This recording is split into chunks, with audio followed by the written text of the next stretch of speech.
Halo, Assalamualaikum warahmatullahi wabarakatuh. Perkenalkan, saya Emi Yuliati, saya mengajar di jurusan Desain Komunikasi Visual SMK Diponegoro 1 Purwokerto. Video ini merupakan aksi nyata dari pelatihan mandiri di platform Merdeka Mengajar yang saya ikuti. Terdapat 5 modul di dalam topik Merdeka Belajar, yaitu mengenali dan memahami diri sebagai pendidik, mendidik dan mengajar, mendampingi murid dengan utuh dan menyeluruh, mendidik dan melatih kecerdasan budi pekerti, dan pendidikan yang mengantarkan keselamatan dan kebahagiaan. Bapak Ibu guru hebat, bagaimana mengenali diri dan peran kita sebagai pendidik? Berdasarkan pemikiran Ki Hajar Dewantoro. Menurut Ki Hajar Dewantoro, pendidik itu menuntun tumbuh atau hidupnya kekuatan kodrat yang ada pada anak-anak agar dapat memperbaiki lakunya, bukan dasarnya hidup dan tumbuhnya kekuatan kodrat anak. Sebagai seorang pendidik atau guru, kita perlu terus belajar agar bisa mengantarkan murid-murid untuk berdaya dan menjadi manusia merdeka.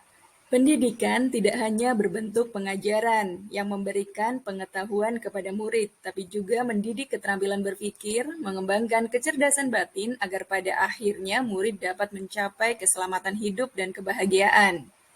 Sistem pendidikan perintah dan sanksi warisan zaman Belanda sudah seharusnya kita tinggalkan. Saatnya bagi kita memberikan pendidikan dan pengajaran yang memberikan hak dan kesempatan belajar sesuai keinginan dan bakat murid. Sebagai pendidik, haruslah dapat membantu memberikan pembelajaran berdasarkan kodrat keadaan murid, baik kodrat alam maupun kodrat zaman. Misalnya murid yang tinggal di perkotaan, di pedesaan, atau di pesisir pantai, maka hendaknya pembelajaran yang diterima murid mampu membantu mendekatkannya pada konteks kodrat alamnya.